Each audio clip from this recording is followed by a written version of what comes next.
get my chair. Hold on. Hold on. Wait, Alan. Wait for me. Wait for me. Are you ready?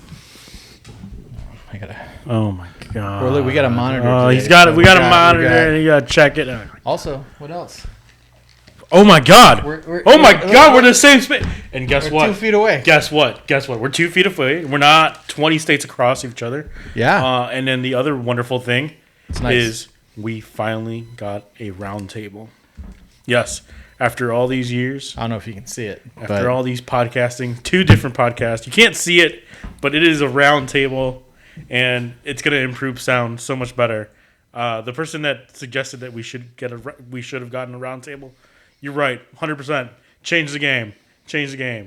Absolutely. It's the best. Yeah. I believe the comment was semicircle, but we went full circle. Fuck, yeah, that's right. You know what? We went we don't half-ass anything. We don't do anything halfway or half circle or semicircle. We did it a full circle. Full circle. Yes. Yeah. Yeah. Good job. Yeah. Good job on this purchase. Yeah. It was free. Oh yeah. Good job. Good. So Round Boys, we're here. I'm in Chicago. I drove all the way in, and boy, are my arms tired. He just got here right now. We did nothing before this. Just got here. This is the first thing that we're doing. Nobody can say otherwise. Yeah. So, theme song. Yeah. We'll just put it here, right? Yep. Round. This is the theme Boys. song. Round. This is the Round. theme song. Round. It's a theme song. Round. for you. Boys. It's a theme song. Round. Theme song. You remember the lyrics to the theme song? It's just round goes boys. Like it goes like that. Yeah. Round. Boys. Yeah. So let's get some stuff out of the way. Alan here is looking to do more photography. Yes, I am. You're trying to jump into it. I'm trying to jump right into it. Face first. Everything. And what are you trying to do? Well, I am out there trying to do portraits, sports photography, school pictures. Not the actual school pictures, but like if you want to like have graduation pictures, or even pictures for your team, or for your sport, team, high school, yeah, middle school, no school, anything on any kind of school. I'll do engagement photos. I'll do events. I will do a wedding if you pay me $20,000. Okay. All right. 20,000. $20,000 for a wedding. That's a steal there these days. Yeah. That's your post-COVID price. That is the post-COVID price right there. Yeah. But so, right here on the screen is his website. Yep. And underneath that is the Instagram. Yep. Right here. Right there. And Alan Herrera. How do you say Herrera? Herrera. Cool. Yeah. Yeah. So but look him up. Looking me up. It's alanherrera.photography.com. My email is alanherreraphoto@gmail.com. Send me a request for bookings. I'll be happy to give you a quote. Yeah. And go from there. Cool. Mm-hmm. Yeah, you got a teen playing sports, you got a kid playing sports. You can have Alan come, take pictures, and I guarantee there's not going to be any other parents with photos of their kids. Not obviously like Timmy, his parents hate him because they didn't hire a photographer. Exactly. They just use their phone. Yeah. Jenny playing volleyball, didn't get pictures of her, and now all those other parents are losers. Losers. Yeah. You're going to die. That's right. A slow, painful death because your children will murder you if you don't get pictures. Imagine not getting your memories done correctly. Like you're dying. You have no recollection of what your entire life was because you have dementia. You're just sitting on your deathbed or laying on your deathbed. You don't sit on your deathbed, but you're laying your deathbed. Your family's trying to remind you of what was going on the last 80 years of your life, and then you didn't have me as your photographer. It's true. You're going to regret everything. Yeah. Not really, because you have dementia, so you won't really have a memory of what's going on. I'm not going to care. But if you did have me as a photographer, then those memories will flood back in for you. That's right. That's right. and you will cherish them. Yeah. Trust me. Book me. Cherish those memories. Yeah. Book those, and because you're going to forget everything. You're going to forget who your kids are. So make sure Alan takes pictures so that you have those pictures next to your bed. Yeah. And you're like, who are you? Yeah, who are you? And when your kids... I don't know you. And then if you do have your memories intact, when your kids stop talking to you, at least you'll have the memories of the photos that I took. That's right. Yeah. Okay. So, yeah, let's do that. Let's get him him some money. Dark. Yeah. Well, that's photography, folks. Yeah. I mean, it is that dark. Yeah. It is a dark. You can go in a dark serious. room and do the film, but Would you ever do like go to like Zimbabwe and like photograph little kids with like flies around their mouth and no, they're starving and see their rib I'd cage go. and stuff? If I'm going out there, I'm trying to help out. I'm not trying to get a Pulitzer out of it. No. Yeah, some photographers do. I think some photographers are like saying they justify it by saying like this photo will be popular. Yes, I'll make a lot of money, but it will get the word out. It will spread awareness. Yeah, you're spreading awareness. Yes, but at the same time, it's like it's the ethical question of whether or not you're doing your journalistic duty or you're doing your human duty. And I think at all times your human duty comes first. You know, I know as a journalist and a photojournalist, you're not supposed to get involved with your subject or anything, but I think that's bullshit. I do know what you're talking about. Like the one photo that won the Pulitzer, I think we talked about it on the show before. The photographer ended up killing himself because of the guilt. What, the woman? Wait, what?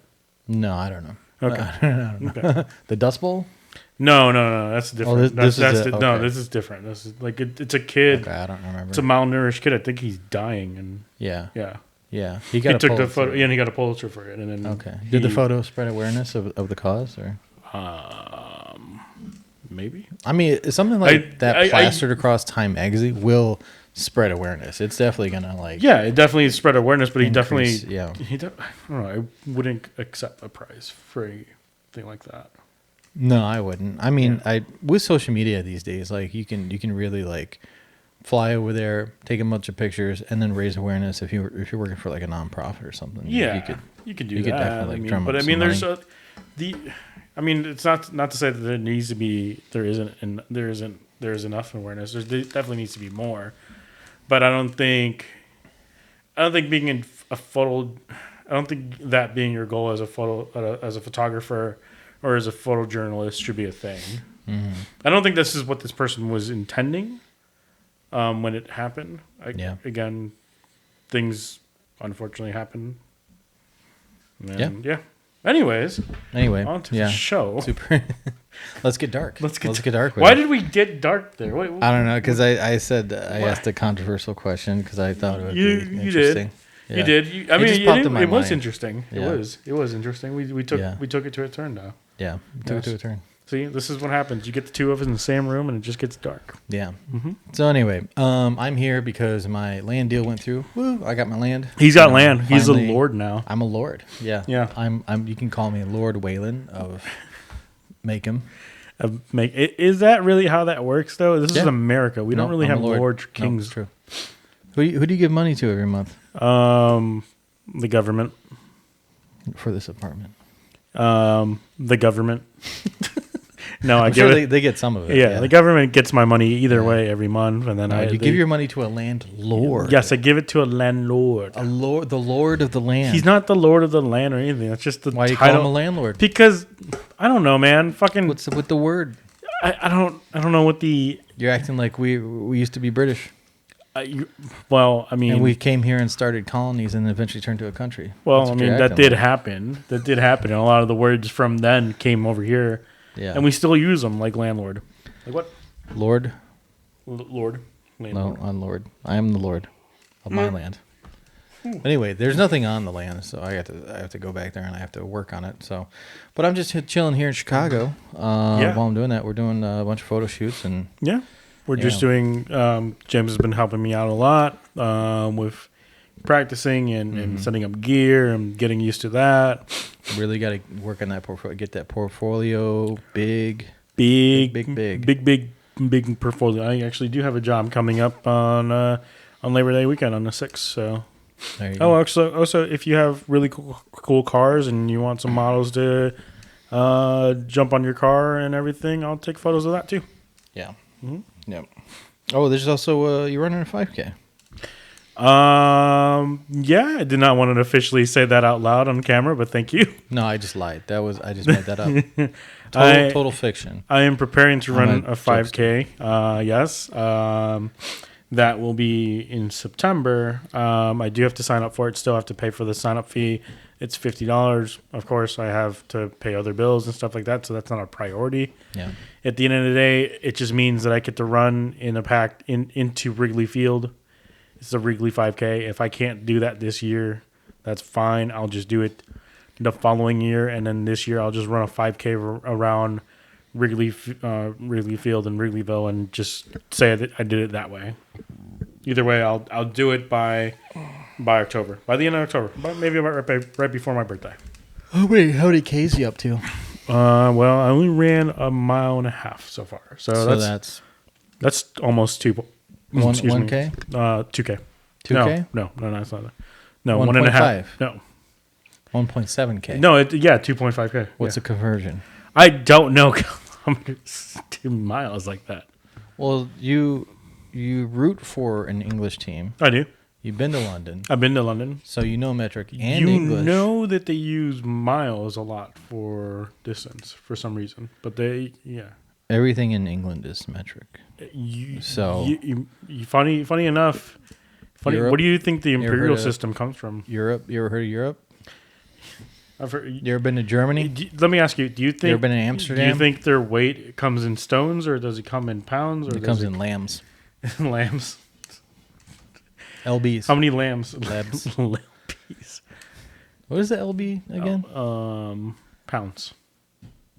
Why is it LB? Well, that's their money, actually. No, I mean the abbreviation LB. LB? LBS. From? I don't know. LB. Liber Victus. Liechtenstein beer.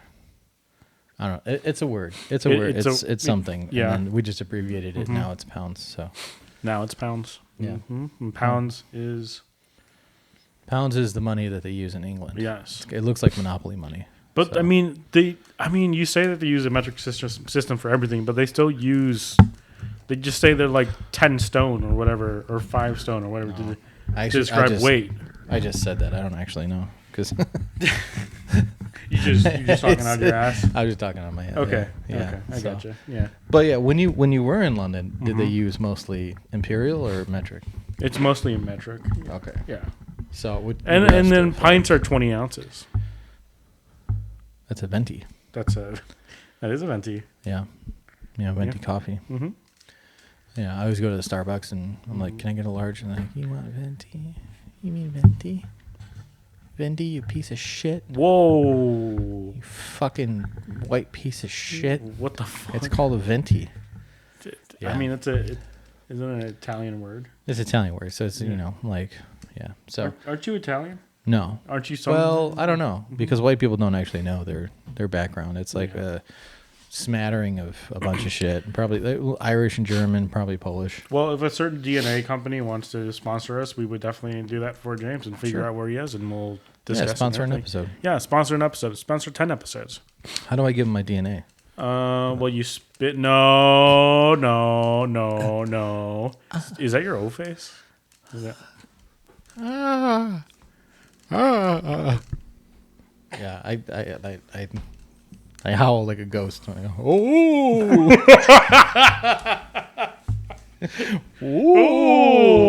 Ooh! Gonna make little ghosts on her face. This just got weird. Ooh! Oh, I'll tell you the pink eye story later. I don't want to say it right now. That's for the Patreon. That's for the Patreon. That's the pink eye story. Yeah. That's $100 here on Patreon. Yeah. So, I came here Yes, you did. With a mission. I'm on a mission. You are. You are, if I remember correctly, you are on a sole mission to go in and film a porno. Yes. No, that's and the not porno true. is called pupusas. No. And This man. what's a porn version of pupusas? I don't know. No, I'm not saying it. I mean, the contractor is outside. He's working on the deck. He comes in. The ladies. It's all in Spanish, right? It's all in Spanish. The lady's at the stove. She's Ay, making Dios. pupusas. She's like, "Oh, it's so hot out there." And he's like, "Oh yes, it's so hot. Yes. Are you making pupusas?" She's like, "Yes, I'm making pupusas." I took this into this. You world. did. I You did this. took I it did there. this. Yeah. Anyways, no, you are working on a documentary on I the am, effects. Yep. No, not really the effects, but on the Gansfeld. Yeah, it's called, the documentary is called Gansfeld. And so it's a feature film starring me because I couldn't get the guy I wanted. But it is I tried finding you someone. Oh, okay. I just didn't know that they needed to have taken mushrooms before. Oh. Yeah. Maybe not necessarily. But the key ingredient I found to this strange peering into other realities is taking mushrooms with using the Gansfeld experiment. Mm-hmm. You know, look it up. It's right here on the screen. Are you trying? Is that the goal? Is trying to peer into other realities? Yeah, that's what the documentary is about. Okay. You know, whether it actually happens or not, I don't know, because it's all pseudoscience. So. Is there a reality where I am rich because of photography? Sure. Okay. Yeah, why not? And when I find it, I'll let you know. Let me know. You tell him to go fuck himself for me. you tell that version of Alan, and you know what? Fuck you, because not happening in this. I wouldn't do that because I think he would be just as polite as you are. So I wouldn't be like peering to be like, hey, other Alan, go fuck yourself. No, just be that version of Alan's gonna be like, what did I do? Yeah, see, that's he's not gonna be like, fuck you, Jew. No, he's gonna be like, what? No, I think I'll be like, oh, what the fuck, James? Why do you not have hair? Oh my god, this version of you has hair.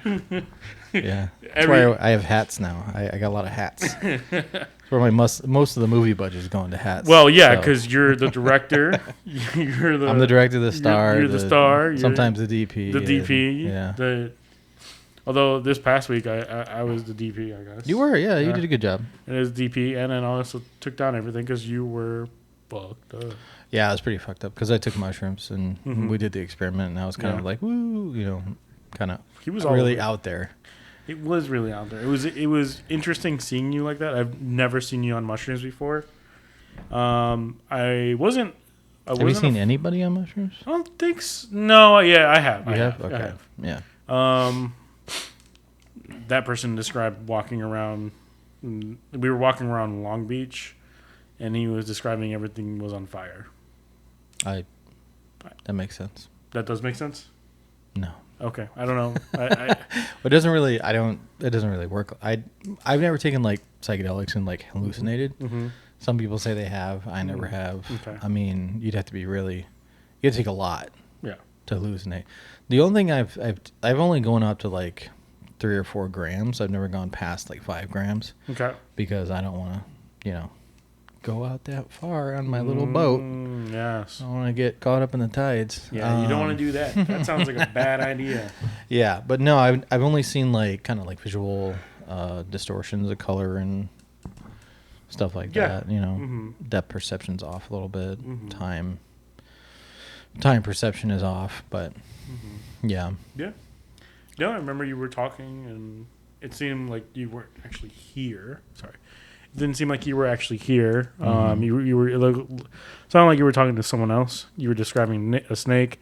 You were describing certain shapes.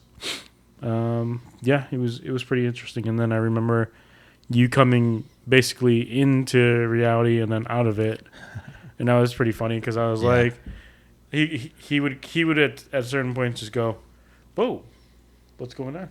I'm like, here I am. Here I am. Yeah. I'm like, oh yeah, yeah. Hello. And he'll take off everything and be like, yeah, I think that's good. I'm like, all right, sounds good. And then I kind of fucked with him later on because he's like, how long have we been doing this for? It had been like 2 hours, and I was like, 30 minutes. He goes, what? Like, what? Oh God. Oh God. Yeah. Yeah.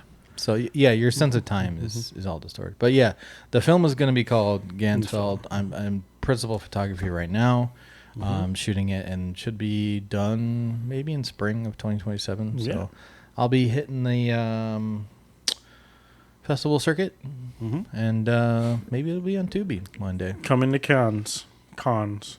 Yeah. Cans. Yeah. Maybe France? we'll kick back. We'll give Alan a little kickback. Are we going to Sundance? Sorry about that. There might have been an abrupt cut, but we are back. Cut. Yes. Now we're back. Yeah, we're back. All right. Yeah. So that movie is going to be coming out sometime in the spring. Spring Yeah. 2027. Ooh. Check me out on Tubi. After GTA 6 comes out. You got a couple more years on that one. No, GTA 6 coming out this month. Oh, is it coming out? Or not this month. This. It's definitely coming out this month. It's coming out in fall. It's definitely coming out in fall. It's official. November 20. The past 5 years. It's coming out. It's coming out. It's gonna come out. I'm playing it. It's gonna come out soon. It's coming. Just wait. Are you saying it's that? Coming. Are you saying that? I'm saying don't believe him. That Rockstar is gooning us. Yeah, dude. They're edging us. Yeah. Yeah, obviously they're bullshitting. Okay. You know what's going to happen, too, is you get that game, you download it, there's going to be a bunch of problems. It's not going to work. There's going to be a bunch of glitches. Rockstar. And there's going to be a bunch of... Like, oh, we got a patch. Send you another patch. Send you another patch. I don't know why everyone says this about a Rockstar game. They literally take 10 years to build every single game up. And then it's like the glitches. Like one of the most cleanest... games out there. I mean, sure, every game has glitches, but it's not going to be broken at release. It's because the model of everything has changed. Now they put things out before they're ready. People are greedy. They have never done that. They haven't done that with Red Dead Redemption. They have not done that with Red Dead Redemption 2. It's really about who's in charge. I don't think that they're gonna fuck around with GTA 6. Okay. It's gonna be sure? It's gonna be a complete game. There's gonna be some bugs, but there's not gonna be game breaking, like you can't play it on day one. It's gonna fail. It's not gonna fail. It is. They're gonna put it out. It's not gonna be ready. It's gonna be amazing. It's gonna be bullshit. Okay. So anyway, I came here. Yes. And immediately we started making pupusas. We did. Thank you for that. We brought a little bit of El Salvador into your kitchen. Mm-hmm. Well, I mean, there's already a lot of El Salvador in my kitchen. It's right here. It's right here. And then my parents have also come here, and my mom has made pupusas here too. We're not the first people to make pupusas in this kitchen. Oh. Mm-hmm. Okay. I'm sorry, James. You didn't tell me that. I thought I did. No, you didn't. I'm sorry. I thought all the pupusas that you had in the past were made at your mom's house. I mean, they are no, that's not 100% true, because I've had them at restaurants. I've had it at restaurants in Los Angeles. Yeah. Restaurants here. Restaurants in El Salvador. My grandparents' home in El Salvador. Mm-hmm. Like I've had pupusas, not just in my mom's house, but everywhere, including this apartment. But I will say, this is the first time that I ever made pupusas with the help of a friend, and really good help, James. Yeah. So you made them before. I've made them before. By yourself. Right? I made them by myself. And they turned out great. They turned out shit. They did not turn out well. They were shitty. They definitely did not have the right ratios. And you know what? That's true anytime you try something brand new for the first time. Except for the burgers that I made this past weekend. But anyways, yeah. But it's on my list. We're getting to it. Yeah, I know. I saw I looked at the list. Yeah. Sorry, I'm jumping all over. But I did. Yeah, I did try it about over 15 years ago. Probably less than that, but whatever. Being dramatic. 15 years ago, I tried making pupusas. They did not go well. They were too dry. They were too doughy. You couldn't really get the ingredients weren't really in the right spots. I used the wrong type of beans. I used the wrong type of cheese. I didn't even do the right things to the cheese to get it all prepared. It wasn't great, right? James comes here with a lot of knowledge, and then we combine my mom's knowledge and into that, and we did 2 batches. Yeah. Yeah. I mean, I have like, I have cooking experience. I never made pupusas, but you know, I have experience cooking. So You have really good experience cooking. You know, I'd figure it out. Like, I think we were using too much masa. Like, that first. There's a fine line. You gotta like have the right amount of masa where it's like when you're making the patty, because it's masa that you make into a kind of like a Play-Doh consistency. Yeah. And then you put like your pork, chicharron, and then beans and then cheese in there, and then you kind of like what are those things called? Like the Asian things. No, I don't know. I mean, they just kind of like that. Well, like, kind of combine them together and everything, and you try to make them not too thin, because then it just it'll dissolve. We'll have a video showing how it's done. Yeah. But that's how you do it. Is you put you're filling into the masa, you wrap it up, take off the excess, and then you start slapping it together in hands and forming like this little circle, kind of like a little pancake. You know, I basically like if you don't know what pupusa is, it's kind of like a hot pocket. It's pretty much that. Oh, I mean, it's better than that. Yeah, hot pocket. Yeah, pupusa. The same thing, really. No, not really. Not the same thing. Not the same thing. I mean, every culture has their own type of like. Hot pocket. Every culture has their own type of pupusa. No, empanada is like a hot pocket. Empanada can go fuck itself. Whoa! As you're hating on the empanada, but the empanada is a totally different thing from empanada, gorditas. Arepas. What about sopes? Sopes. What else? There's the what's the Polish version of it? They use pierogi. Pierogies. Yeah.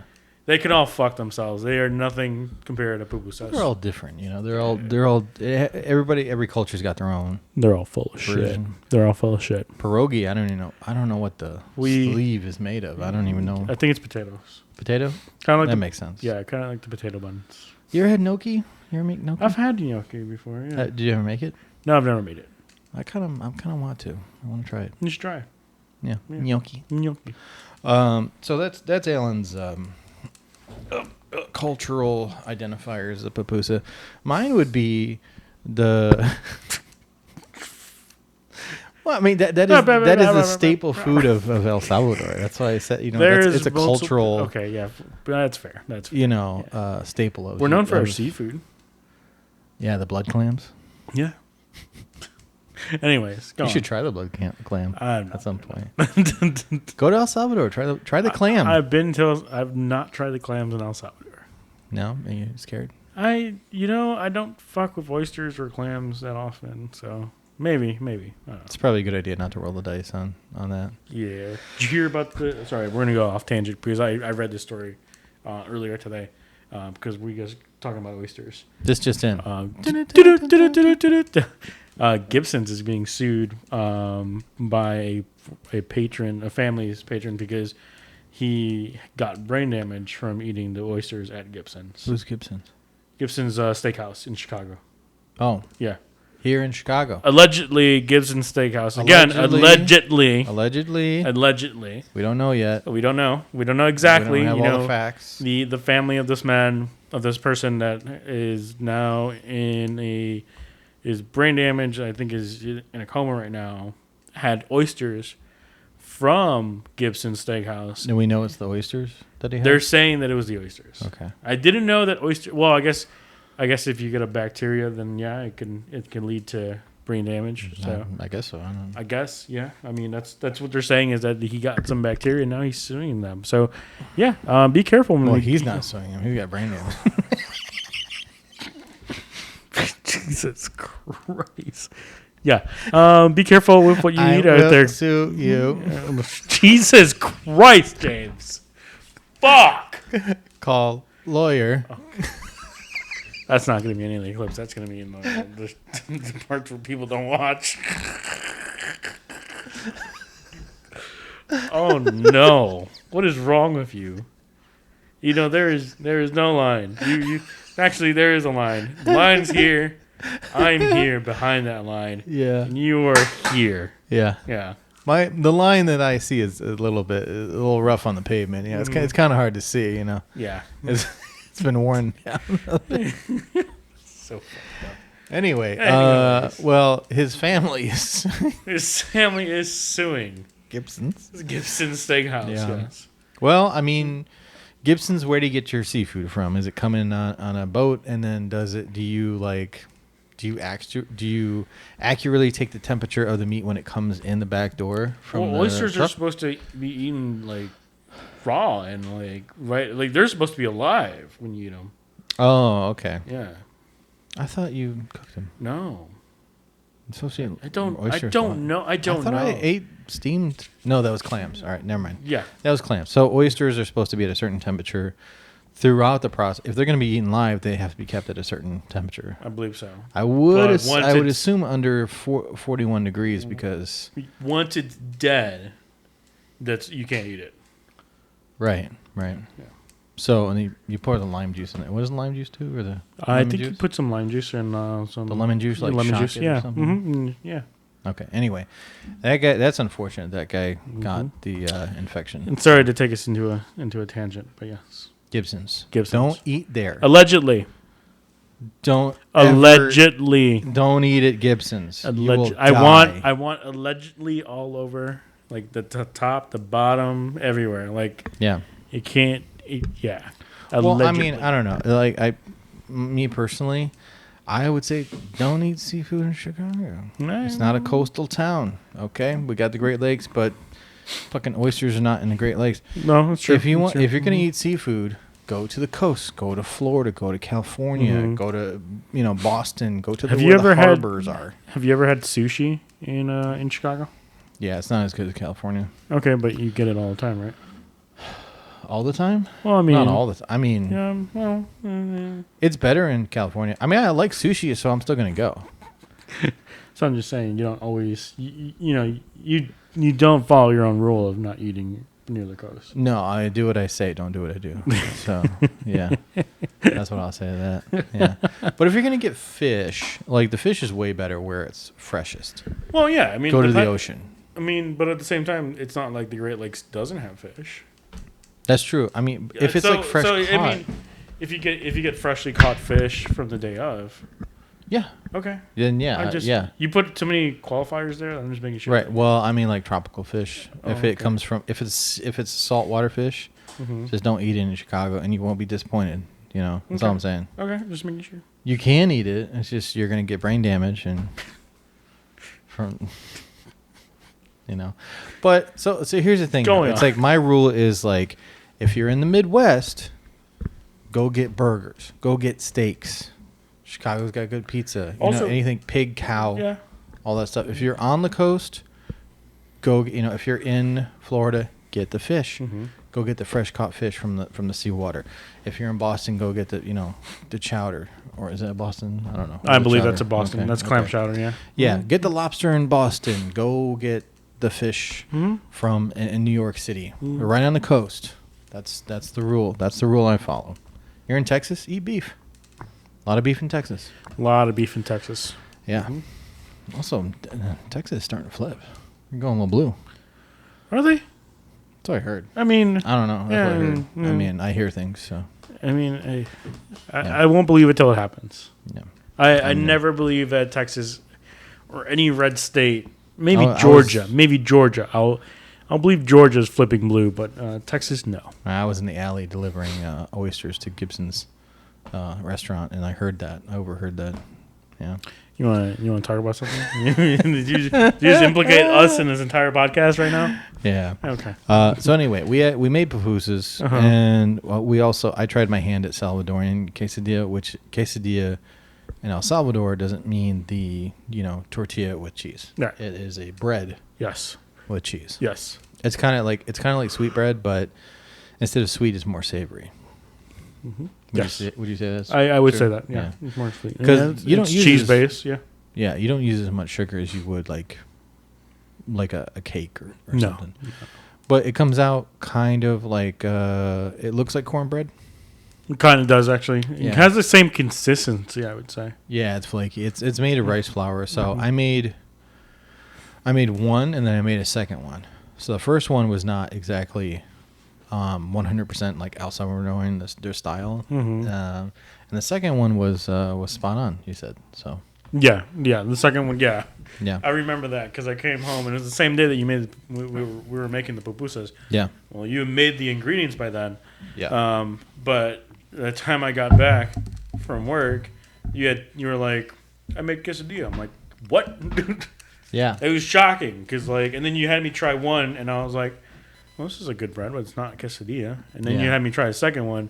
Yeah. And I was like, okay, this is actually quesadilla. Yeah. Yeah. The first one I didn't do right. But here's my problem. Here's what I kept running into. So when I was looking up the pupusa recipes and the quesadilla recipes, this abuelita over here said one thing. Okay. This abuelita said something else. Yeah. Okay. And then a third one said a different fucking My thing. mom, who was also an abuelita, said one thing too. Yeah. Yeah. Because there was one El Salvadoran abuelita who said you should flavor the masa, put some chicken powder in the masa, put a little bit of salt and pepper in the masa. Your mom said not to. Not to. Some people say use water. My Some mom people said say use oil. Yeah, some people say use oil for your fingers so it doesn't get stuck. Yeah. I use water because that's how my mom does. My mom puts water. She also does. Sometimes she'll use like plastic wrap so it doesn't get stuck and stuff. The problem, my point here, is that none of these people can fucking agree on one thing. So when an outsider, Senor Blanco over here, tries to replicate that, I'm hearing a bunch of different shit from everybody, And I think all the Latinos need to get together and just agree on one thing. Can I interject? Yeah, How many different ways are there to make a cheeseburger? a lot. Exactly. Yeah, Which way is the right way? there is no right way. Exactly. There is no right way with pupusas. I mean, I think I mean, there is a right way, right? But all these people, shut up. I mean, there's a right way to make a cheeseburger. Well, okay, hold on. Okay, See, all right. the other day- You trying to play some guy? No. Because there are some bastardizations of cheeseburger, just like there's bastardizations of pupusas, right? We don't count those in that, right? I'm talking about, there's people make smash burgers, and there's 100 different ways to make a smash burger. People make a regular cheeseburger, like a McDonald's cheeseburger, and it's 100 different ways to make that. You have your fat ass patties that you put, two patties on top of each other, and there's different ways to do that. The same with pupusas. There's several ways to make pupusas. Is one person more right over the other? Only if it's my mom. But at the same time, it's like no one is wrong as long as you're not doing some stupid ass let's make it red, let's make it green, let's make it into a square, let's make it into a fucking triangle. Well, it's people are not agreeing because I told you oh yeah, we got to flavor the masa, and you're like, no, that's not right. Let me call my mom. Mom says no, you don't do that. So it's like. But there is a right way and a wrong way. Yeah, because I mean, there's different ways of seasoning burger patties as well. Yeah. Some people don't even season burgers, which is odd to me. But again, with pupusas, it's like the seasoning is in the cheese and in the frijoles and in the chicharron. Mm-hmm. It's like it's in all the things that you put inside the pupusa. The masa is not really important to season. I mean, some people do put a little bit of salt. And my mom did say in that conversation that sometimes she does, add salt just to try it out, but she primarily doesn't put any salt into the masa. Right. So, I maybe the abuelitas that puts too much salt in season their masa, maybe season the chicharron and the cheese, right? Yeah, I mean it was the same thing with the quesadilla because I looked up every video was different. Everyone had something The different. way you made it was the closest that I've ever had it to my mom's recipe. Yeah. Okay. Yeah. Well, because that was one that was like, it was a guy on TikTok, and he was like, "This is what my grandma taught me to do." Yeah. So that was the correct one. Mm-hmm. You know. But what I'm saying is that, like, if I'm trying to make a pupusa, right, I'm trying to go for like the 100% seal of approval El Salvador way of doing it. So it's interesting. Because if I put chorizo in a pupusa, you're gonna be like, "Ugh, no." Yeah, you don't put chorizo. It's chicharron you put into a pupusa. Yeah, not chorizo. Not Because chorizo? I said that the other day. Because- Like, what if we did a chorizo one? And you're like, because chorizo's too flaky. It's too. It's no, it's not too It would be flaky. too flaky. It's like. No, it's not. It's I like mean, sausage. it'd be like. I mean, but then it would break. Like the way it breaks up, it wouldn't break up nicely like chicharron does. Well, if you blend it, it'd be all right. I guess. You I mean, probably do yeah, the same way that you do. You maybe, could fry it and then blend it yeah. up. I don't. Maybe. It's like the doubter. Oh my god. Doubter over here. I'm the purist. Okay. But you definitely don't want to dye the pupusas. That's the thing. bad. That's where bad. you draw the line. Or the 7-Eleven pupusas where they fucking dry as Yeah. fuck. That's wrong. Yeah. That's wrong. Yeah, that's a crime. That's a crime. That is a crime. That is a crime. Like if you're doing it for the first time and you're trying to learn, and if you do that and that happens, that's fine. You It's try. okay. It's okay It to happens make- to yeah. everyone. It happened to me. It's okay to make mistakes, Yeah. but don't do something intentional like the. Don't intentionally say that this is a pupusa. Also, don't go into fucking Aldi's and you're my the frozen. yeah. Don't go Yeah. in and grab the frozen ones because those are disgusting. Like honestly, if you watch this, and this clip this because this is to directly to my friends and James. Hi. If you are my friend, and I'm looking at the camera directly right now. If you are my friend, and you go straight into the grocery store, Aldi's, Sam's, wherever, Jewel's, I've seen it at Jewel's. If you go into any of those stores and you go and buy the frozen pupusas before asking me if I want to go out to a restaurant or if you want me to make them for you, we are no longer friends. Whoa. That's the truth. Serious. So this is from this point on. If you've Kinda done it before, don't tell me. Okay? Don't tell me. But if you do it after this video comes out on Instagram as a reel or whatever story, don't ever talk to me again. Yeah. Mm-hmm. Muchos authenticos. Mm-hmm. Mm-hmm. Mm-hmm. That's what you need. Don't do the frozen pupusas. Don't frozen. Friends don't frozen. let friends get frozen pupusas. Don't do it. Unless Don't it's do for it. science. I mean, you try it out. Yeah. Yeah. So I mean, dyeing the pupusas is one thing because if you dye it with like food coloring, it's not going to affect the taste. But I did send Alan a video of a matcha pupusa, Well, why are we doing matcha? which would change the flavor. It would change the flavor. Yeah, that's pretty crazy. That is crazy. That's insane. Yeah, because you're gonna get the flavor of matcha tea in the masa of the pupusa, Yeah, which it's just- doesn't make any sense to me. No. Why? Asian fusion? That's what we're trying to do.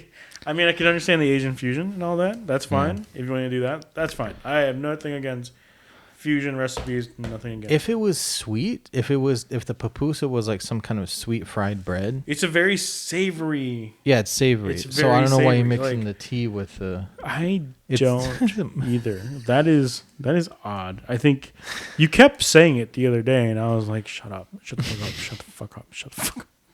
We were in public, and you kept saying it. Yeah, we were on Target. This guy is like the roommate that I wish I never had, but also at the same time had at the same time I had always had because like it's funny. To it's push buttons. really funny. He pushes my buttons and he knows when to like back off. But then I'm really good at turning it back on him, just like in this episode so far. Yeah. But no, thank you for being my friend. That's what I wanted to say real quick. Thank you for being a friend. Mm-hmm. Yeah. So also moving on. We gotta do some shout outs here. We went to Mazamitla. Mazamitla, yes. Mazamitla? Is that how you say it? Yeah. Okay, so Mazamitla is down the street from Allen. And Mazamitla is like the quintessential Chicago like taco spot. It's like, hey, I'm gonna get tacos. You want to get tacos? That's the place you go to. That's the place. Yeah. So you go in there, and it's kind of small. They got a few tables, but it is the taco place that you go to in Chicago that you want tacos. A little taqueria down the street. Go get tacos there. It's really good food. Yeah. They got rice and beans. I've had that. Burritos are pretty good too. Burritos are pretty good. Usually I get the burrito there. I've had the tacos. I'm a fan of their tacos. I don't think they're the best in the city. I think the best ones are at this place next door at my work. Yeah. Yeah. What was that one I sent you? Not El Ranchito. Don't go to Ranchito. Don't go to Ranchito unless you really like gristle. He told me that the other day. He's like, "Oh, there's a place on Milwaukee." I was like, "Oh, you mean the Ranchito?" No, not the Ranchito. Well, because you were craving tacos or even a burrito, and every place that we went by was closed, and we had an option of either driving probably like 15 minutes back to Taco Burrito King. Yeah. Which honestly is fine when you're drunk, but other than that, not great. Or El Ranchito, which is not fine when you're drunk or when you're sober. It's not. I've only had it when it's late night and there's nothing open, or I'm drunk. If I'm drunk, I'll eat it because it is so greasy. There's so much gristle. Because I've always gotten the steak one. I got a steak burrito, and it's so bad. I got a steak burrito. Yeah. Something's wrong with their crema, too, because their crema is off. I don't think I had any crema on mine. Okay. I always did, and it was just like, is something off about this? It's weird. Yeah. I will say, I do like gristle. I'm probably weird in saying this, but like... You like gristle? I do like gristle. Yeah. I do like some fat. Okay. In my meat and steak. Do you like it like with grill marks and it's like really pressed against the that's fine fryer and stuff? Yeah, that's fine. I could see that. A little crunchy taste to it too. Yeah. That being said, and this is the night that I did the Mud Queens shoot. Shout out to the Mud Queens. I went there. After that, and I was walking from the event from Solomon Oak to my house, and in between is El Ranchito, and I get inside. I'm like, you know what? I used to deliver to this place for the previous job that I used to work at. I've never had it. I've heard things. I didn't hear good things. I didn't hear bad things either. James never. I didn't know that James actually lived nearby. Yeah, I used to live around this neighborhood and had it. Otherwise, I would have asked him. But I stepped in. There was a drunk guy. He was playing the slots. He lost a lot of money. He started yelling at the staff. Staff is just like whatever, and took my order. I had a steak burrito with everything on it. I think it was just lettuce, cheese, beans, a steak. I think some rice. That's as soon as you walk in. That's what it was. Yeah. And they're open. I think they're open 24/7 as well. Some vaquero music in there. I used to have Dante's Pizza right next to them. Used to be. They're not there anymore. Really good pizza. It does suck. Otherwise, they were good. Yeah. I miss Dante's. Yeah, they're still good. But they've moved. They did move. Yeah. Crown Liquors is gone. Yeah, that's Crown Liquors used to be here. And it sucks that they're gone. Rest in peace. R.I.P. Crown Liquors. But getting over to that to the burrito and everything. I get my burrito and I bite into it. I'm like, ooh, there's some gristle in here. Take another bite. Oh, there's more gristle. Take the third bite. This is all gristle, isn't it? It's all gristle. I was hungry. I hadn't had anything to eat that afternoon. I had nothing but beers. And I wasn't drunk. I was tipsy. Yeah. This is what I assume is happening on the flat top. They just take the fattiest parts of the steak. They cook that. They wrapped up in the burrito, and like right as they're about to wrap it up in the burrito, they just scrape all the lard off of the grill. Yeah. And just flick it into your burrito. Because I swear it is so slimy. So slimy. It's so It's so slimy and so greasy. The lettuce is just like covered in grease. Honestly, at this point, I think it's just like an experience you just have to have. You have a drunken night just once. You're up and down Logan Square. You're walking back home. Obviously. Someone is drunkenly singing karaoke. Ranchito songs.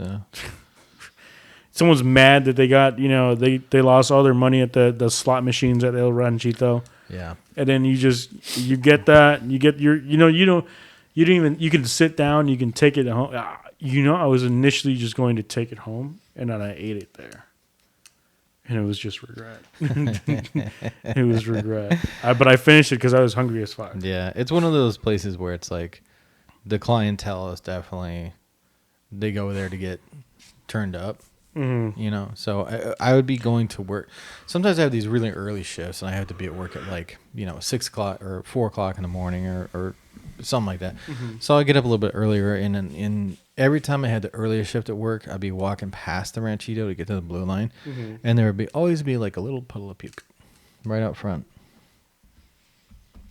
You think it was before they got inside El Ranchito, or was it after El Ranchito? What do you mean? Like that puddle of puke, do you think they had Ranchito before or after the puke? I think it's alcohol related. I don't think. I don't know if it's. Yeah. If someone's like puking, they probably haven't eaten enough. Too much liquor, too little food. Too little food. Yeah. So I don't know. I don't know if the food there is gonna make you puke, but the people there are so drunk that it's the booze. Yeah, I'm pretty sure it's the booze. It's the booze. I'm not gonna say that the Ranchito food is so bad that it'll make you puke. It's just not good. It's not. It's not so. It's edible. And you know what? And with the 400% increase on foodborne diseases, you know what? Maybe don't risk it. Maybe not. And then just skip it until there's a new administration that cares about our food and safety standards. I mean, RFK would like it because he drinks beef tallow. So. Oh, gosh. Anyways, let's go ahead and take a break there. Okay. So and we'll be back in just a moment. All right then. Here's a word from our sponsors. Back from break. Mm-hmm. Ranchito, no mas, no good, no bueno. No bueno. So, don't ever go to Ranchito. Yeah. So we made the pupusas, and Alan made burgers. Yes. From a recipe we found on YouTube. Yes. So this recipe was from George Mott's, and he has a restaurant called Hamburger America. So take it away. Yeah. So what he specializes in doing is making smash burgers. I followed his recipe for his main smash burger, and it's like his famous cheeseburger that he makes. It's just a classic cheeseburger. And he basically bases it off the fact that this is the burger that they've been making for 100 years now. All it is, it's a smash burger seasoned with Lawry's seasoned salt, and then you have to have it on a potato bun, and then also you have mustard, pickles, and onions. The onions are not cooked. It's just a pretty simple recipe. You make sure that you have 75-25 ground chuck or ground beef, and you do it on a cast iron grill or cast iron pan, and cook it all up until it's all said and done. And it's delicious. It's some good stuff. Yeah, So I do want to go there specifically, go to the actual restaurant. Mm-hmm. It's in New York, right? Yeah, New York City. Yeah, definitely want to check it out. He was telling about a story about how his friends and him created a particular type of cheeseburger. It was drunk college kids. Yeah, drunk college kids that invented it. Yeah, no, it wasn't him, right? It was drunk college kids. Yeah, it was drunk college kids. But it's a wonderful video. We'll link it here. But no, it was a good recipe, and it was interesting, and it was pretty cool to follow something that the guy did. I will say that, or the guy did on YouTube, and getting it to hopefully close to what it actually is. I will say my only critique, and it's not really on him. It's more so on like the sourcing the ingredients here in Chicago. Potato buns. The potato buns that he have are definitely smaller than the potato buns that I got. Oh yeah. Yeah. Okay. So Yeah, we had a hard time finding potato buns. we did for have a some hard reason. time, and then the only company that I guess had them available was at Jewel, and there were S. Rosen potato buns. We thought that they would have them at the bakery, and they would be more readily available, but they weren't even there either. So You'd think in the bakery section of Jewel they'd have it, but you could try. the Jewels. You could try going to a bakery, like an actual bakery. Yeah. See if they got potato buns there. We can also look Yeah. up a recipe on how to make potato buns. Yeah, you could do that. Yeah, but I'm not. Yeah, I mean, is this going to be the way that I make my cheeseburgers going forward? It's going to be a way. I mean, there's multiple ways to make cheeseburgers. But it was really good. It was really The- good. The ones you made were really, really tasty. Yeah, the ones Yeah. I wish I had more to make. Mm-hmm. Because the ones that I had today were also really good. Yeah. Simple ingredients. It's just like it's the type of beef. It's the you type get, of beef. That's important. I think it's also important because when I made them on Sunday versus how I made them today, on Sunday I didn't flatten them out as well as I should have. Today I used a different method to flatten it out. I used the bottom of a bottle to just squeeze it all the way down with the spatula. And How did the guy do it in the video? he did it with an actual presser, like an actual smasher. Oh, okay. He didn't Yeah. use a spatula. No, I don't think he uses a spatula. Gotcha. I think Okay. he uses an actual. It was a presser. Yeah. And you get a presser. Yeah. Do you have to heat up the presser? No, He didn't, did he? he didn't. Okay, because some videos that I've seen of smash burgers, they're like, you got to heat up the presser. It's like cast iron presser, and like you have to heat this up. But he was saying that there's no need for that. There isn't because Yeah. I think for him it's on a griddle, right? It's on like Yeah. But for us, he's like cast iron's the same thing. Yeah. And it creates. He was talking about how he creates this crust and everything, and he also doesn't use parchment paper, which I've seen other people use. Yeah. So, and then the way around that, because usually when you smash a burger that much, it does stick to the spatula. But the way around that is that he cooks one side of the ball, and then flips that over, and then presses down on the cook side. Yeah, so it starts as a ball. Yeah. Yeah, it starts as like a ball. It's a 3 ounce about that ball, big, yeah. 3 to 4 ounce ball. Yeah. So you brown one side of the ball 1st, flip it, and then you start And then smashing. you press it. Yeah.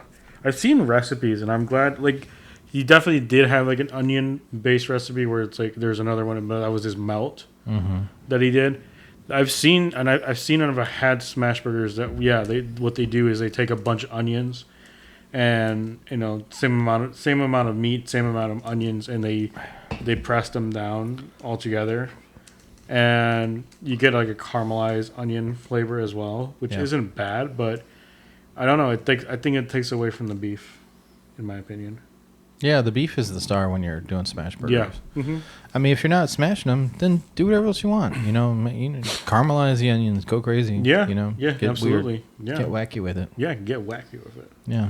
I also, in the process, I'm really bad at dicing up onions. I'm bad at cutting up vegetables. Yeah, it's practice. So it is practice, and I found Practice. a method that really works out, and I was like, hell yeah! And I diced up some really cool onions the other day. Yeah. Yeah, I got a way it's better. Yeah, I think you do. I'll show you how to You'll do show it. me, yeah. Because Jean-Pierre one is a little bit. I just kind of don't agree with his method. But, I gotcha. Whatever. I didn't know That's his the one name you were was watching. The Onion. Onion. The Onion guy. The onion guy. Yeah, Jean-Pierre. Onion. But I do want to check it out. Personally, I would say 9 out of 10. I probably would say 10 out of 10 if I had it over there. Oh yeah. Yeah. Yeah. If he made it, yeah. If he made it, yeah. That'd be good. But yeah, there we go. So, main story. Our top topic today is pain. Pain. Yeah. So we're gonna stop talking for a minute. And we're gonna let these people tell the story. So we're gonna watch some videos here. We're gonna react to some videos. So yeah, here we go, Alan. Oh no, he's dead. He's dead. Okay. That was a vaquero, or was that how do you was say a rodeo? a vaquero, yeah, and he was riding a bull, and he rode it for 2 seconds before his head hit the railing. You gotta last 8 seconds Yeah. to win. Well, hopefully, right? Yeah. Out going big, the 5th gear jumps. Yeah. Oh no. Oh no. Oh no. No. Oh my God, that hurts. Jesus. In the car. Oh yeah. Yeah, he gets. Oh, there it is. Yep. Yeah. There it is. Yeah. Oh. Yeah. Fun time. Why do people do stupid shit? Why? I don't know. Do you think he thought? Do you think this is the first time he's ever jumped that flatbed? I think it was the first time he attempted that. Okay. I'm pretty sure that there were some shenanigans in the car shop before. I think it's like the guy who's known for jumping over things. One of the worst spots to do shenanigans in is a car shop. It's like a mechanic. Your mechanic shop. Yeah. Because I would have to agree. Yeah. You have to wonder that floor is slippery. It has to be as slippery as fuck, and it is. Let's watch that again. No. We're gonna. Oh, he broke his leg. Let's see. Alan's right. Look right here. Yeah. There's a spot on the floor. Dangerous. It's an oil spill. Oh, Get some kitty litter on yeah. that. Mm-hmm. Yeah. Get some rags on that. Yeah. Yeah. So, like I said, I could call myself a handyman. That's what I do. So, this next video, I'll show you. That's just a door. Yeah, I'll show you what you're not supposed to do. Oh, actually, he forgot a step. I'll preface this by saying he forgot a step.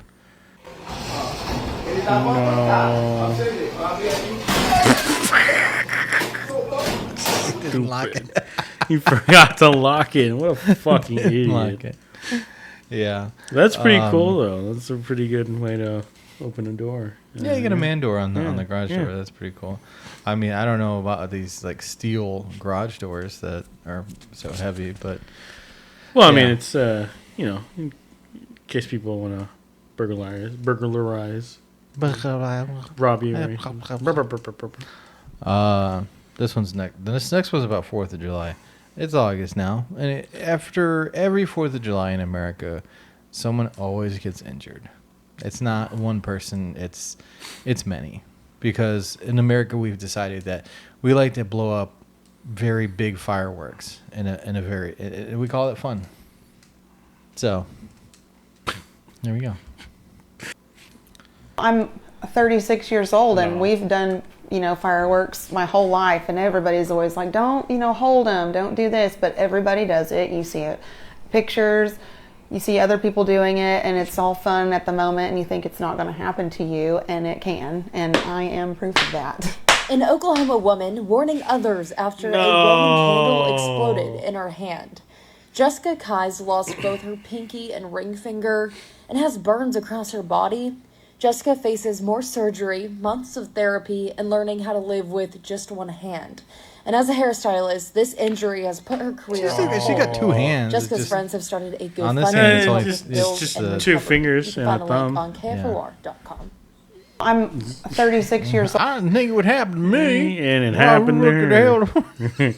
It happened to her. Everyone holds it up and everything, and just you down in Oklahoma. You never expect it to happen to you, and suddenly it does. We got the Laffy Taffies and the flaming seesaws, and shot it out my hand and blew my fingers off.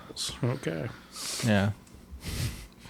This next one's in Spanish, so you could probably translate that for us. Pierna, like. Oh no! ¡Le quebraste la pata! ¡No, estamos ahí! ¿Por qué?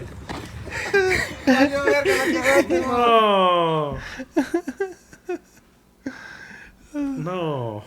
No. Not toes. We're at the foot section now. No. Yeah. Baracapia. He's hurt his toe. Check it out. Yeah, that one's not too bad. But this one is fucked.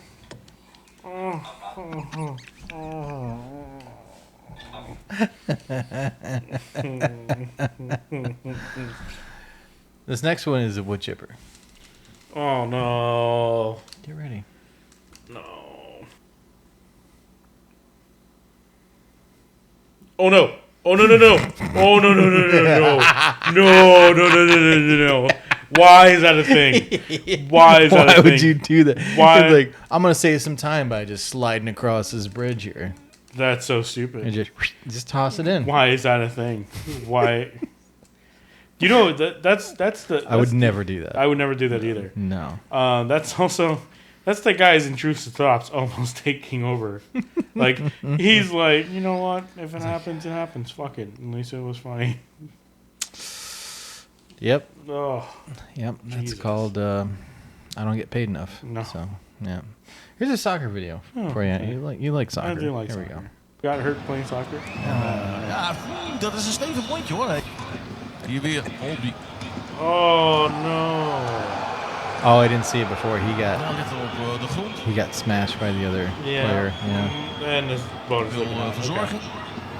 Geraakte Hübner. That's game. That's career. That's career ending. That's career ending Dat is right een there. stevig pontje hoor. That is yeah. That is deep. That ziet er is best uit. career done. That face. That is Wow. spicy. Yeah. How often does that happen in soccer? It doesn't happen that often, but it does. It does happen. Yeah. Yeah. It's like a shin strike. Yeah. I just feel sick watching that.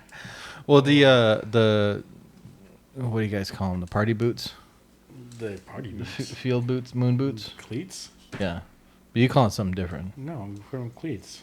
We call them boots. English call them boots. Yeah, I'm saying like soccer. You watch English soccer, cleats, so yeah, boots. called boots. It's not a field. It's a pitch. It's a pitch. Yeah, they're not cleats. They're boots. Well, I mean, they're cleats. It's and a boots. lorry. They call It's them a both. flat. Oh my god. Yeah, I live in a flat. This is a flat. This is a It's a 2-bedroom flat. Yes. it's a flat. Okay, here we go. Today I'm combining the world's strongest alcohol with the world's spiciest liquid. This is stupid. Yeah. Something's wrong about that. Oh, he lost the voice. Yeah. Oh no. Oh, it's an instant throw up. Oh, my stomach. Oh no. Yo, that Yeah. just bypassed everything burn. and just went straight to hurting my stomach. idiot. Oh god. Fucking Yo, idiot. that's straight to stomach pain. That is insane. Oh my god. Tough boy, tough boy, tough boy. Tough boy in the big world. Ooh. Oh, I'm scared, dude. What are you afraid of? I don't know. I think it might get worse. It's gonna be worse coming out of your ass, or when you piss it out. Yeah, that's gonna be bad. That's funny. There's no audio on this one. I'm gonna cut the audio.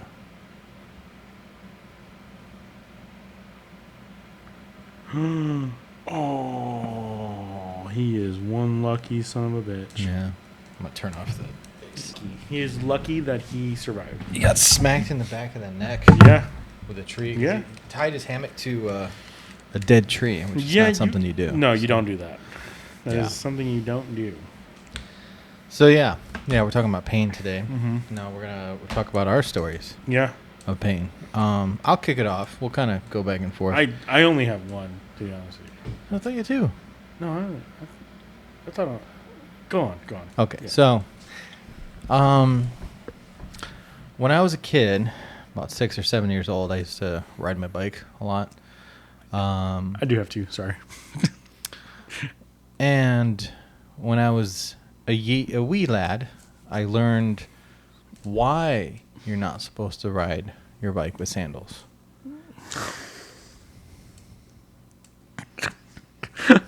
Why, James? Because I had my little flippy floppies on, and I was riding my bike, and my right foot, my big toe, hit the asphalt as I was pedaling real fast. Anyway, it didn't come off. It didn't like rip the nail off or anything, but it felt really bad, and I had some road rash. It was pretty bloody. So it broke the nail. I'll say that, but it didn't rip the entire thing. Why? It's even worse when it's toe stuff. Yeah, I And don't I'll know what explain in toes a hurt. bit. When you hit your toe, it fucking hurts. I have smashed my pinky toe so many times in life. Just walking by the registers at home. Yeah, and it's yesterday- just smacking. Yesterday I smashed my toe. Actually, the toe that was broken. It's got repaired. I smashed that into my coffee table. Oh yeah, yeah. They have. I've seen these stupid ass designs on Instagram. Like people will take rocks and they will carve into the rocks and they will put a bed frame on top of the rock for this like Oh yeah, very, natural look. Like no, absolutely not. You're wearing steel. I'm wearing steel toe into that bed every time. The corner that holds up your bed is a fucking rock. You're gonna smash your fucking toe on that. I have seen You it are. where the rock is more hidden and it's like further back and still supportive. But it's still a rock. It's still a rock. Yeah, you don't want to stub your toe on a fucking rock. Like, get the fuck out of here. And I'm going to. I know I am. I'm gonna stumble. I'm gonna get to go like use a bathroom in the middle of the night. Yeah, if I can wake up in the middle of the night too and to use the bathroom, and it's just like whack. Fucking hard stone. Fucking motherfucker. Yeah, like growing up, my mom loves antiques, and she collects these door stoppers, and they're little like cast iron like pugs or Rottweilers or something like that, like little dogs. Like it's a little tchotchke type thing. Chosky. She would keep them on the floor, and just kind of like all over the house. And I would walk by. I hated these little things. I hate them so much. I smashed my toes so many times. And now, like, I'm an adult now. Moved back in with mom. I'm an adult. Yeah. So I moved back in with mom. Do some handyman projects and stuff. And guess what? I'm smashing my toes again on these little fucking dogs. And they're cast iron. They're iron. Every time I walk by and I smash my fucking toe on them again, I was like, God damn it! I was like, when she's gone, I'm fucking getting rid of these things. I got power of attorney. I will get rid of these fucking dogs. I swear to God. This is what I thought. I thought you meant that as, she's gone, as in she's like going to the store or something. Oh, no.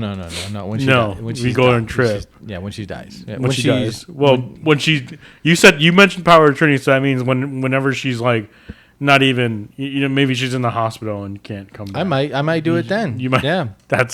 I might do that if she's, not responsive. Fucking throw those damn dogs in the trash. Oh, so you're your mom's power of attorney? Yeah. So you're definitely the most trustworthy child. I'm the oldest. I think that's why she did it. Oh, so, okay. Yeah. I don't know if my parents make that decision with me. I think they'll be like, I think she. I think they'll be like the one with the kid in the home. Yeah, that one's power of attorney. Yeah, he's younger. Yeah, we don't care. He's the smarter one. Yeah, I'm skipping the estate sale. I'm gonna throw these damn things away. I'm getting rid of them. No more. Yeah, but no, she's not like, she's still very young. So yeah. I mean, we got some time. But yeah, your mom's not. No. Yeah, it's my dad. It's gonna be my dad. He's gonna adopt me. Yeah. Well, then does that mean you have power of attorney over me? Yeah. Oh shit, no. Yeah, but I'm older than you, so it doesn't make any sense. Well, then would I get power of attorney over you? We'll switch. Okay. we'll trade back and forth. Okay, that makes sense. But yeah, you got a couple stories. I do have a couple. I'll go with the one that happened most recently when I was playing soccer. As one does, you play goalkeeper. Sometimes you want to play goalkeeper. This was one of the times where I was not expecting to play goalkeeper. The person that was going to be there was going to play in my spot. She's our starting keeper, and she was running late. So I started instead, and we were going to switch off midway through the game. There came a time when there was a guy coming towards me with the ball, and he had lost control of it. And I took it as an opportunity to clear the ball out from my box. and he thought that he had enough clearance to try to shoot it instead. So this is a big box, right? This It's is not a- like hockey. It's a like big box, It's a yeah. huge area. Yeah, it's a huge Yeah. area. So, and again, I could have also dove in and try to catch the ball, in that way, but that probably would have been more dangerous. You probably could have kicked my face, broken an orbital bone that way. Yep. No, this actually, I go to kick the ball. I got the ball. He was also trying to kick the ball. He misses the ball. He gets my entire foot. And I just feel this. It's right. It's just so like I don't immediately go down all the time when I get hurt, but this one was I went down and I yelled and I was like, "Fuck!" And like the ref kept playing, and the good thing is the ball didn't go into the net, but the ref kept playing on and then didn't call to stop the match because all the referees at the certain fire pitch. Oh, that's the name of the place. I shouldn't have said that. Anyways, all the referees there are bad and don't care about your safety or anything like that. So they he kept playing on, and I had to yell to stop the match and to get me off the field, and a couple of my friends helped me off. Was your foot was broken? My foot at the time, I did not know it was broken. The next day I went to work and I hobbled there. Yeah. From the bus, and I told my boss, I was like, hey, this is what happened. And finally, at the end of the day, I was like, all right, I'm going to go to the urgent care. Urgent care took x-rays, split right in the middle of my middle toe. Was it which bone was it? It was the bone. It was the middle toe bone on my right Toe. foot. Okay, Yeah. toe bone. Yeah, Gotcha. toe bone. Yeah. Because I had a stress fracture, and the stress fracture happens like in the hand. It's just kind of same as the foot, where it goes. It's like all the way across these little tiny fractures on the bones. But yours was more like It was further more up. so like let's just take this for example, my hand, my finger. Yeah. So let's just say that it's kind of like right here. Like right where Right like the toe meets the foot. yeah, kind of like where the toe meets the foot, like kind of like in this area. Yeah. And like you can see there is a clear split of like part of my toe bone, then the other part, and then there's a line in between it, and it's snapped off. My toe literally, like, aside from the fact that my skin is all intact, my toe was entirely snapped in half. And it was painful. It was the first time I ever had to have surgery. It wasn't the first time I've broken a bone. I'll tell that story soon enough. But So was it? So you had surgery, and then were you in a cast? And I was just in a crutches boot. I was in a boot, and I was Yeah. I was told to get crutches, but the crutches were really more so for the first week before the surgery. They did surgery when they woke me up. I was like, hey, I thought this, because I noticed the time, and I was like, it's like you guys said this was going to take about an hour and a half. It's been 4 hours since the surgery. They're like, yeah, so about that. A couple things. You snore a lot. And then the other thing that was painful about the surgery was that they actually had to jam it. Like they put me in a twilighted like a twilighted sleep where I was still somewhat like conscious. But they then, like, midway through, they were like, nope, he's waking up. They had to actually, like, intubate me and everything and put, like, the whole thing in my mouth. So, like, my throat was sore. I was like, my throat's sore. Like, yeah, we have to, like, do the thing. I'm like, oh, okay, cool. And then the other thing they said, so the other thing is that we notice when we open you up that the x-rays did not do justice to how damaged your toe was. Like we had to, we went in with one plan, and then immediately dropped that plan and changed to another plan. And now you have instead of like rods that you would take off, you would take out. You are going to have a titanium plate on your foot for the rest of your life, unless it gives you discomfort. Then we can take it off. I'm like, okay, that's cool, awesome, great. So but he's you're like Wolverine. Yeah, I'm like Wolverine now. Yeah, the adamantium. Yes. On your skeleton. Would you? I mean, if it was free, would you get the rest of your bones coated in metal? No, because like every time I put on a shoe on my right foot, it doesn't fit correctly. I mean, I guess if my entire body's coated in metal, I guess, yeah. You just have to get new clothes. You get new clothes, yeah. Yeah. I guess it would. Yeah, I guess it would like increase the surface area a little bit. There is a little increased surface area, yeah, for sure. Like there's definitely like some like my shoes. Like you can tell that one of my shoes is definitely a lot more looser than the other. Yeah, you got Terminator foot. I got Terminator foot. Yeah. I wonder if you like roundhouse somebody. I don't think so. I mean, yeah. Would that smack them in the face? It probably would. Your metal foot. Doing. Speaking of feet, I was. Why is this everything about feet? Well, your first one was also feet. Yeah, we're talking about feet. Well, feet get smashed. Feet get hurt. Feet get hurt. Yeah. So they're kind of like the first line of defense. But I was in the military. I was in the Marines. And we were doing a training mission, and I was on. I had my pack on, which is about 40, 50 pounds roughly.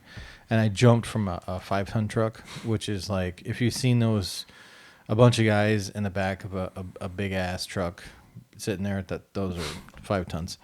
And they're like troop carriers, so, and that's part of our training mission was you pull up to a spot, jump out the back, and then you go to your, wherever for training. And I jumped out, and it's about I don't know, I guess like 8-foot drop or 6-foot drop or something like that, So you go down there, and you're supposed to just like collapse your knees and absorb the shock and all that.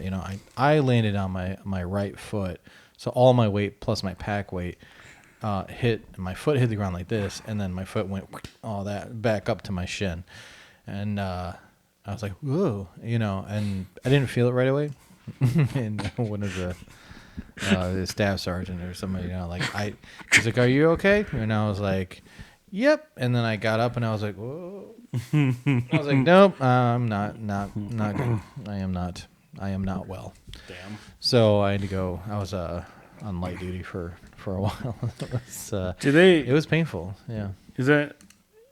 And if you don't mind, like I know the Purple Heart is a little controversial. You get a Purple Heart when you get shot, or also when you get injured? I think Purple Hearts is mostly just for combat. Okay, so it has to be a combat wound. Yeah, I don't think it has to do with training. Okay. I'm not the expert. I have to ask my buddy Ryan, but I'm pretty sure it's for combat. But one asshole, he fell out of a truck when we were in a combat zone, and somehow he got a Purple Heart because he worked in the headquarters battalion. So, how's that work? He's the one doing the paperwork, so he's like, oh, I got a Purple Heart. And like, okay, because you fell out of a truck. You broke your whole ass fucking shin. It was an extended tendon. Okay, it was a tendon. Hyperextended tendon. Okay. You did that, and this asshole falls out of the car. Yeah, I mean, well, Purple Heart, it's like you get shot in the chest. That's a Purple Heart. You get your, foot blown off. That's a Purple Heart. Yeah. Yeah, you take shrapnel, Purple Heart, but this guy, like, he fell out of a truck, and, everybody was, giving him shit for it. And like, oh, hey, you're working HNS, you fucking submit that yourself, you piece of shit. We know he did. Fucking asshole. Yeah. One guy, I knew a guy got shot in the ass. This is like one of my more lighthearted, like not so gory, horrible stories from Iraq. First time I was there, we were in Baghdad, I think. We pushed all the way to Baghdad. And there was an Iraqi wedding near us. I watched it on TV. Yeah. But yeah, there's a wedding, and the Iraqis were like shooting. That's what they do, is they just shoot AKs up in the air during weddings. And they realize how dangerous that is, right? I don't know if they don't. Maybe they don't care. I don't know. But they're like that. And one bullet came down and hit the dude in the ass. And he's like, oh, my. I guess that's like the best way that could happen. Yeah. Yeah. Because a bullet it hasn't like traveled from the gun to your ass. It went up in the air and then came back down. So it just kind of like went in like an inch or so. It wasn't that bad, but he said it burned really bad. I mean, that hit you in the top of the head, though. You're dead. Yeah. Yeah. Yeah, that would hurt. Yeah. Yeah. Mm-hmm. You got a... I do have... Was it a scooter story? No. Is that Oh, I forgot the scooter That's story. 3 stories. I do have 3 stories. Yeah, scooter time. The scooter... Yeah, I'll tell the scooter story. Shame on Lime. Shame on Lime. Was it Lime? It was Lime. It was a Lime scooter. So I was running late to work. This is a different work that I was working at. So on my way there, I decided that it would be faster instead of waiting for the next bus to get on the scooter and take it all the way down from Ashland and Irving to, let's say, beyond 90 and Irving, around that. So about a 4-mile Lime ride. I'd use, because Irving is deadly. Irving is deadly if you're on a bike or a scooter. Yeah. So I decided to take, the safer approach and go on the sidewalk. Honestly, Irving at a certain point doesn't have that many pedestrians. So it wasn't that bad. And, I slowed down every time I went by one. At one point, I forget what distracted me. I think there was a car. There was a car that I saw, and I thought it was a nice looking car. Because it was right by a radio, like a shop that put in radios in cars and stuff like that. So I saw that car and I was like, that's a nice looking car. And the next thing I know, when I look up, I see that I'm about to hit a pole. So I do everything in my power to avoid that pole, and I do. And then immediately after that, I slip off. I hit a wall. I land on my ass. I land on my wrists, and to this day, my wrist. I think I broke my wrist. Because to this day, I can't lift heavy things without feeling pain. And then also, I scraped the shit out of my knee and my shin, and it was all bloodied up. I trashed one of my favorite pairs of slacks. So some bad road rash. You sent me pictures. Yeah. Afterwards. Yeah. Yeah. Some road rash there was pretty bad. And I went to, I finished the ride to work, but on the way there, like when I stumbled and everything, I didn't realize that the shop that I fell in front of was that radio shop, and also it was another State Farm office. Sorry, let's read it. It was another insurance company office that company that I work for.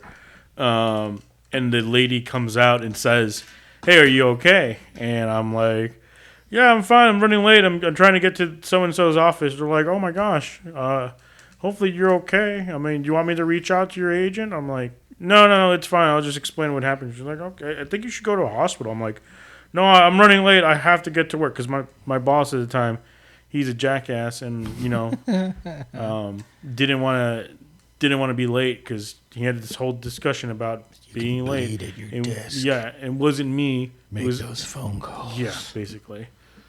Yeah. So I get there, and I'm feeling the pain as I get there, and I'm like, but it's also adrenaline. Finally, I get there on the scooter, and like, I'm extremely late at this point. I think I'm like 30 minutes late. My boss is not there, and I'm like, and then I look at my coworkers, and I'm like, you guys have to tell my boss. I'm not saying his name because then he's very easy to find. You guys got to tell Bobby. We'll just say Bobby. You got to tell Bobby that this is what happened, and he can choose to believe me or not. And Sure. I took pictures, and I also I had them take pictures for me, and they sent them to him, and I sent it to him, and I told him like what happened. I tried calling him too, and he didn't pick up. Because he gets to sleep in and we don't. But at the same time, he called me right when I was in urgent. I went to urgent care and everything. Funny enough, the urgent care that I went to, the first one, was like, "Oh, we don't accept your HMO." I'm like, "Oh, cool, awesome." They're like, and then I look it up. I'm like, "Oh, I have to go to a fucking CVS." America. So I go to the CVS, and they're like, "Yeah, we'll just clean you up and put some Band-Aids on you. We don't have any imaging or anything like that." I'm like, "Cool, awesome." And so I said, "Fuck it, I'm not doing anything else with this." I mean, you gotta get it covered. At least you did that. Yeah, that's like step one. Yeah, get it covered up in there. You want to get infection. Yeah. So they cleaned me up. They got me covered up. My girlfriend at the time, I told her about it. She met me at the CVS. She then chastised me for calling her about it. There's a reason why her and I are not together, but he's like, "Why you calling me?" She's like, "Yeah, basically." She's like, I thought you were like, if I thought you were like dying." I'm like, "Well, no, I was in a lot of pain, and I thought you should know what had happened." And she's like, "Well, no, I don't think this is important to tell me." All right, cool. That's why you don't tell women anything. Well, no, that's not. That's just how I. Yeah, that's a rule I follow. Just don't tell them anything. No, that's not true. That's you crash a scooter. Just don't mention it. I think. Well, it's funny because later down the road when I got fired from that office, and then I worked at another office, I didn't tell her that I got fired. But then because I was busy making sure I took care of things. And then I told her after I took care of things that had everything lined up for my next, to work at the next office. She was like, "Oh, you should have told me from the start." I'm like, "I didn't tell you from the start because I didn't want you to worry like I made you worry when I got hurt on the scooter." Either way, I'm venting now. Yeah. on my failed relationships. Yeah. But that that was a lot of pain. Yeah. No. Yeah. Mm-hmm. Speaking of surgery, you had surgery. It's funny. I'll start later on. I'm hanging out with my roommate Dove, right? Tarantino cut. Yeah. Yeah, jumping around. Mm-hmm. So I'm hanging out, watching TV. I was like, "Ooh, my side hurts," and I'm like right around the abdomen kind of area. Mm-hmm. And Doe was like, "Oh, it might be. I think it's appendicitis." I was like, "It's not appendicitis, And he's like, "Are you sure? What are you, a doctor? No." He's like, "How do you know? How do you know it's not appendicitis?" I was like, "Because I don't have an appendix." I already had appendicitis, jackass. Yeah. So when I was 14. It was a school day. Got up for school, and as soon as I woke up, incredible amount of pain in my abdomen, right where on my right side where the appendix is. Curled up on the ball in a ball on the floor, and this was like the most pain I had ever felt, and I haven't felt anything since then. Like I've gotten hurt. I've got fallen down and broken. Stress fracture or broken bones and stuff like that. Nothing compares to this. This was bad. Ooh. This is bad. It's like someone that's like reached inside of your side and just starts pulling on shit. It was horrible. So I couldn't move. Yes. Batteries keep dying on this thing. I know. Yeah. So, worst pain I've ever felt. Got up for school. Really painful. I'm like on the floor. At the time my parents were like, "You're fine. You should go to school. You'll be okay." It's funny how our parents never believed us. Yeah, that generation is like, "No, you're fine. No, it's okay. You're fine. Yeah, you're just faking it."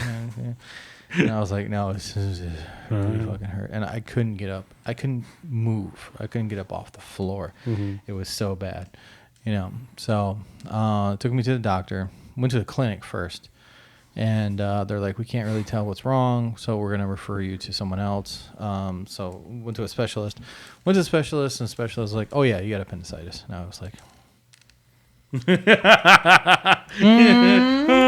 yeah. And throughout the day, as you can imagine, pain just got worse. Mm-hmm. Worse and worse and worse.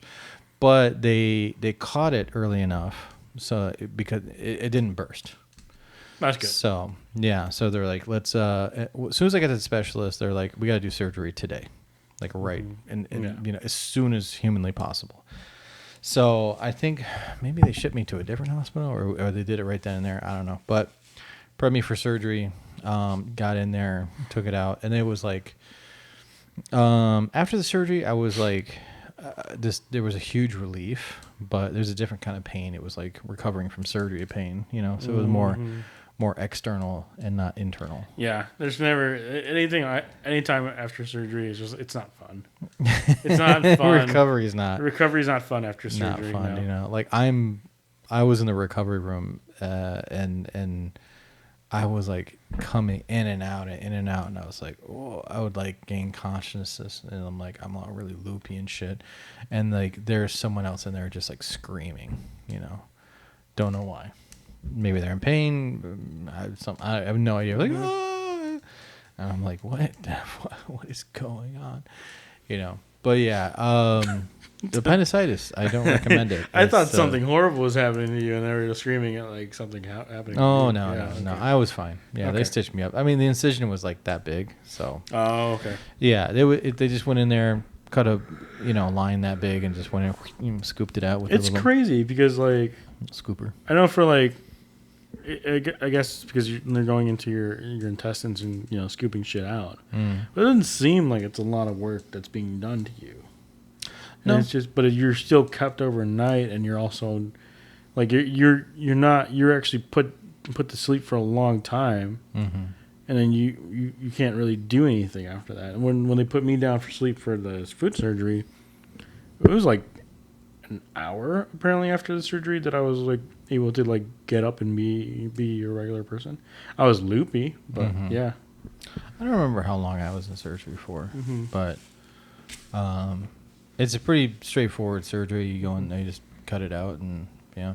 As long as it doesn't burst. If it bursts, then it's like that's more. That's what happened to my dad. Oh yeah, it happened to my dad because healthcare in this country, can't afford actual medical.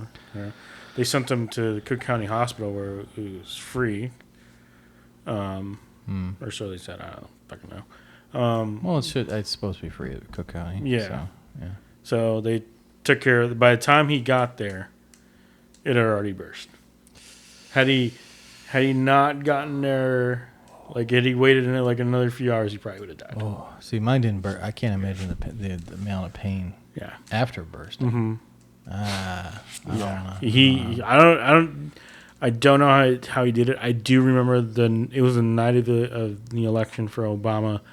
I got out late from school, and I was driving him to our. He came to pick me up from college, from community college, and then I drove us back, and I don't know how he drove up there. And I'm not gonna fault my mom. My mom doesn't know where the college is at, so my mom didn't drive. But he drove up there on his own, and just I don't know to this day how he got up there. Yeah, I don't know how you drive like that. And then it feels like someone is like squeezing your organs. I don't know how he got to the hospital because he took the train and walked to Cook County Hospital. He took them. Yeah, I don't know how he got there. It was pretty crazy. It was yeah. Did he? Well, he probably didn't know what it was. He knew it was. They told him like apparently like he did go see a doctor before that, and they did tell him it was appendicitis. Okay. But he went to a clinic, and then he was trying to figure out where to go to get the surgery because the appendicitis untreated will kill you. Yeah. Yeah. But yeah, he somehow made it to the hospital. We got word of it, of the fact that he got into the hospital without any issues, they just said that it burst, and we went to go visit him. When by the time we got there, his surgery had been done, and he was just like out of it completely. Yeah. But I'll tell my last story. James, as you can see, there is a scar on my thumb right there. Right? Yeah, I see it. Yeah, we can probably take a picture and post it on there, but it's on there. But this is back in my Target days. I used to work in the back room. Funny enough, after this event, I stopped working in the back room and I started working more on the floor. But what had happened was one of our responsibilities at Target when you work in the back room is, clearing out the garbage bale or the baler. The baler, Yeah. of cardboard and setting it up and tying it down and taking it outside. And we would use a pallet jack to bring it outside. Yeah, I did the same thing. I worked at a grocery store when I was a teenager. So. Oh yeah. Yeah. Did your grocery store have a hill that can go down? You can go down and bring over said pallets of. I think so. Yeah, we had a ramp. You had a I think ramp. we had a ramp. You had a yeah. ramp. Okay. Yeah. Ours was, so it was definitely like it wasn't a ramp. It was just like a hill, like a concrete hill. Like it was the back alley of the store, and so we would go down the hill to bring the bales of cardboard over to the side so for pickup. Sometimes we would get on top of it and ride it all the way down. Usually a friend of ours is watching us, making sure that we're okay. But it was a pretty fun thing to do. This night it was raining, and I was working with a guy that was brand new and wasn't really down with the program. Right, he was pretty. I would say for a guy that was like by the book and like trying to make sure that he was not trying to get in trouble. For him to find out that he was caught stealing from a person's locker was pretty funny. But a whole store full of items. He steals from the locker. Steals from a locker. Stole his iPhone from someone's locker. He could have fudged the inventory. Yep, could have done all that. No, he decided to steal someone's phone from a locker. Wow. Yeah, but no, he was very by the book, and he had just started, so we hadn't broken him from like being by the book, because all of us start like that. We're all by the book and all that shit.